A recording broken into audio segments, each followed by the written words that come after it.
explain to us how the U.S. and these other nations can achieve unity in the absence of two key leaders? Well, I think you're probably referring to Russia and China and Mr. Putin and President Xi. I would remind that both Russia and China are represented here at the G20 through different levels of staff and different leaders. So they're still here, they're still participants, they're still involved in the discussions, and so we look forward to being able to work through with all members of the G20 some of the key priorities that both Prime Minister Modi and, of course, President Biden has put on this summit. I want to move on to reports that India is looking at possible responses to a Chinese invasion of Taiwan in response to discrete inquiries from the U.S. Is this a discussion that the U.S. is having with other G20 members at this summit? Taiwan, in terms of military action, is not going to be a focus here of the G20. Nothing has changed about the United States and our policy. We continue to support the One China policy. We don't support independence for Taiwan, but we also don't support any changes to the status quo in a unilateral way or in a way that uses force. And what the president would tell you is that everything he's doing in his foreign policy, particularly here in the Indo-Pacific, is about deterring conflict. We don't seek a conflict with China. We don't seek a conflict with anybody in the Indo-Pacific.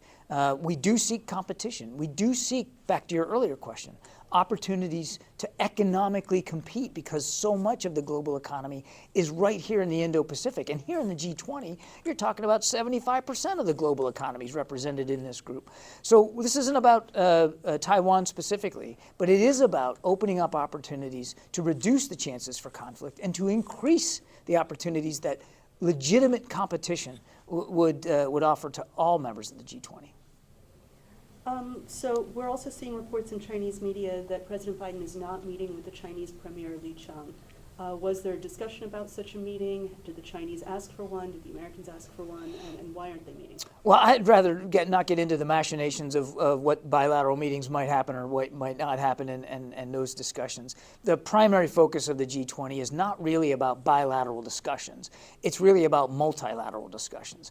There are two big ones today, one focused on climate and one focused on economic opportunities. And it's in that first one that the president really intends to talk a lot about what the war in Ukraine is causing in terms of economic instability. And now he will obviously have the opportunity on the sidelines and on the margins of meetings to talk to other leaders in a bilateral way. And as that happens, we'll certainly read those out to you.